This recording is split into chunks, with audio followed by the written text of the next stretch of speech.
Olá amigos, como vão? Sejam todos muito bem-vindos a mais um Era Uma Vez. No vídeo de hoje eu vou tratar daquele conflito entre os irmãos Neto e o Rogério Bettim, atendendo a pedidos. Na verdade, eu fiquei sabendo deste conflito por um comentário feito pelo CB Silva, chamando a minha atenção, me exortando a tratar do assunto, dizendo: olha, Cláudio, tem o Rogério Bettim que está sendo processado pelos irmãos Neto com 21 advogados tal. Entre em contato com o Rogério Bettim e descobre aí do que se trata para fazer um vídeo sobre isso. Beleza.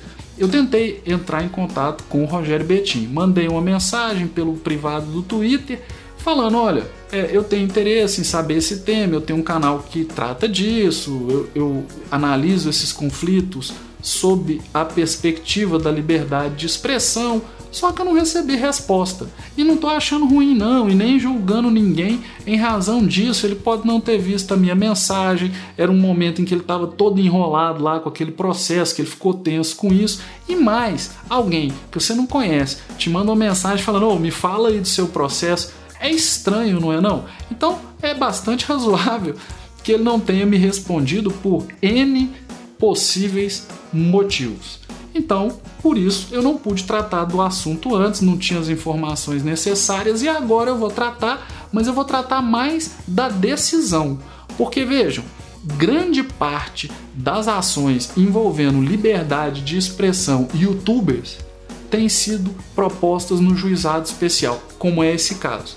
Então nós vamos falar um pouquinho sobre o juizado especial e sobre o que significa a extinção do processo sem o julgamento do mérito, que foi o que aconteceu. Então é disso que nós vamos tratar e eu espero que vocês possam me acompanhar mais uma vez em mais esse vídeo aqui no canal. Vamos juntos, amigos!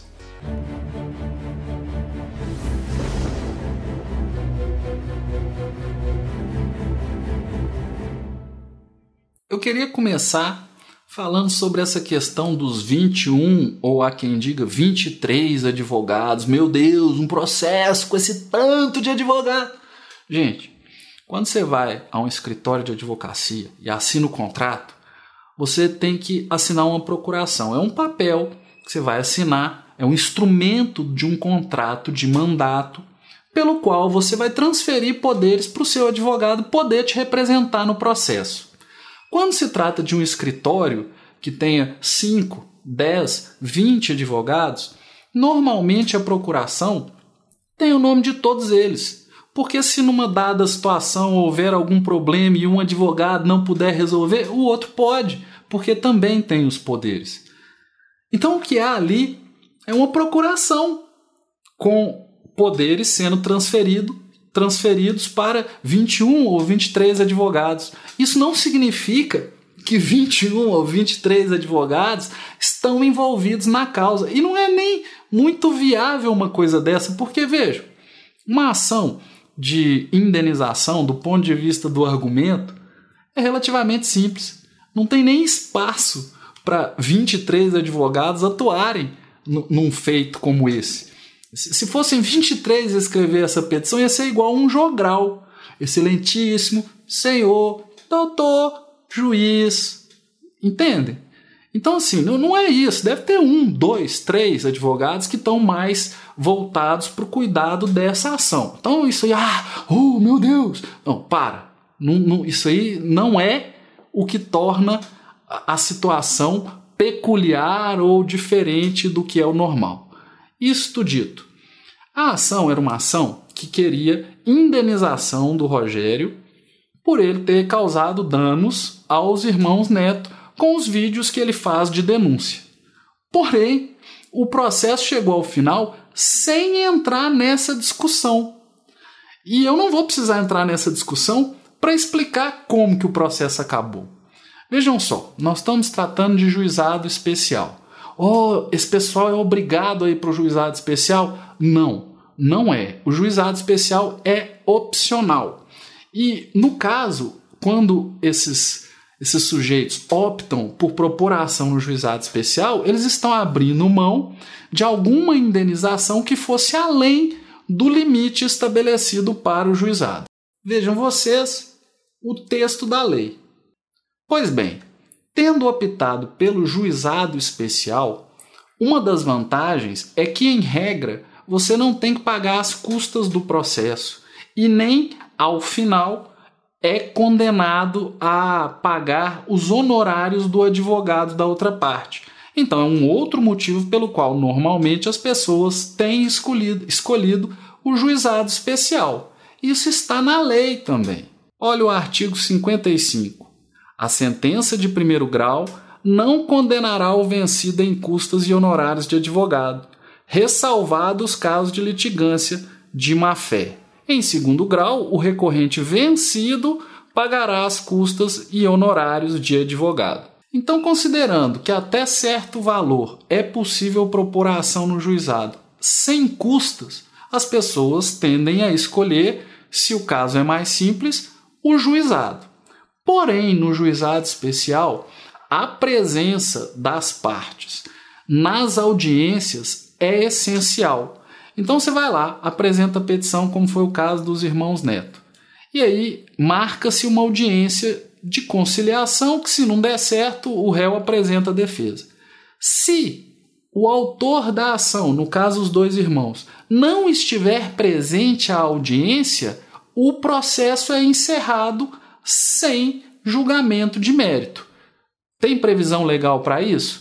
Tem, na própria lei dos juizados especiais, no artigo 51, inciso 1º, que diz o seguinte: extingue-se o processo, além dos casos previstos em lei, quando o autor deixar de comparecer a qualquer das audiências do processo. E vejam só, existe um Fórum Nacional de Coordenadores de Juizados Especiais que se reúne e, para tentar uniformizar as decisões em todo o Brasil, criam enunciados. Eu quero chamar a atenção para um enunciado que tem tudo a ver com o que aconteceu aqui. O enunciado 20, que diz assim: o comparecimento pessoal da parte às audiências é obrigatório. Então, com base no artigo 51, que diz que o processo é extinto no seu inciso 1º se a parte não comparecer à audiência, e do enunciado 20, que diz que a parte tem que comparecer pessoalmente, não adianta mandar o advogado, com base nisso, o processo foi extinto, sem julgamento de mérito e condenando os irmãos Neto a pagarem as custas judiciais para o Estado, para o Poder Judiciário do Estado do Rio de Janeiro. Ué, mas na lei, aquele artigo que eu coloquei fala que só ia condenar se fosse litigância de má-fé. O juiz condenou os irmãos Neto em litigância de má-fé? Não. E mais uma vez eu quero chamar a atenção para um enunciado do Fórum Nacional de Juizados Especiais. Agora o enunciado 28. Olha o que ele diz. Havendo extinção do processo com base no inciso 1º do artigo 51 da Lei 9.099 de 95, é necessária a condenação em custas. Então, com base no artigo 51 da Lei de Juizados, inciso 1º e enunciado 20, foi extinto o processo. E com base no enunciado 28, foram condenados os irmãos Neto ao pagamento de custas. Agora, o mais importante aqui, o que significa essa extinção do processo sem julgamento de mérito? Porque olha só, eu fui assistir os vídeos do Rogério Betim, que ele explica o processo, e tem um em que ele fala que ganhou o processo. E num determinado momento ele diz exatamente isso aqui, ó. Essa novela vai acabar somente no dia 22 ou 23 de janeiro. É o prazo para o recurso dos irmãos Neto quanto a essa extinção do processo. Só lá a gente vai saber se realmente eles vão recorrer da sentença ou não, se eles vão aceitar mesmo que eles fugiram e que minhas provas estão corretas e que tudo o que eu falei é verdade, que é isso que vai acontecer se eles não recorrerem. Isso está errado. O que é a extinção do processo sem julgamento de mérito? Deixa eu dar um exemplo aqui, uma hipótese imaginária. Eu estou lá na sala de aula, aí o Joãozinho coloca um chiclete na cadeira da Mariinha. Ela senta, estraga a calça dela, ela chega para mim e fala assim: professor, Joãozinho colocou um chiclete na minha cadeira, estragou a minha calça, eu quero ser indenizada. Aí eu viro e falo assim: ok, os dois na minha sala após a aula. Aí o Joãozinho vai. E a Mariinha não vai. O que eu decido? Olha, acabou esse processo. Já que a Mariinha não veio, então está encerrado. Eu não decidi se o Joãozinho fez ou não o que a Mariinha disse que ele fez. Isso não foi tratado. Eu não entrei no mérito da discussão. Eu encerrei a discussão sem julgamento de mérito. E foi isso que aconteceu. O judiciário não entrou na discussão de ver se o Rogério Betim dizia a verdade, se os irmãos Neto tinham direito a serem indenizados. Nada disso. Então seria certo se o Rogério dissesse: acabou o processo, me livrei do processo, mas não que ele ganhou, não que está provado que o que ele disse é verdade, não tem nada disso. É exatamente isso que é a extinção do processo sem julgamento de mérito. E uma extinção de processo sem julgamento de mérito tem vários efeitos, dentre os quais eu queria destacar um aqui. Não se estabelece coisa julgada material. Em outras palavras, os irmãos Neto podem propor a mesma ação outra vez para tratar da mesma coisa. Se já tivesse sido determinado que o Rogério Betim tem razão, o assunto não seria rediscutido, porque haveria coisa julgada acerca disso. Então, do ponto de vista do direito, não se discutiu o mérito, se o que o Rogério falou era verdade, se o que o Rogério falou era mentira. Poderia ter sido isso discutido, sim, se o processo andasse, mas não andou. Os irmãos Neto podem recorrer dessa decisão que extinguiu o processo.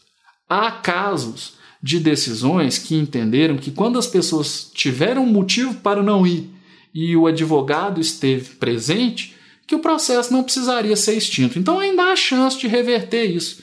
Mas vamos supor que não reverta. Se os irmãos quiserem propor uma outra ação no juizado ou na justiça comum com o mesmo fundamento, podem, porque o mérito não foi tratado. Entenderam, amigos?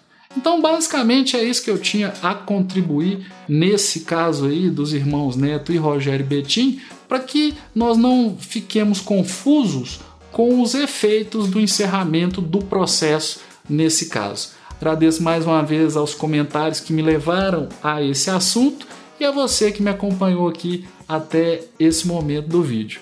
Obrigado, amigos, mais uma vez. Espero poder encontrá-los em um próximo vídeo aqui no canal. Um abraço e até a próxima.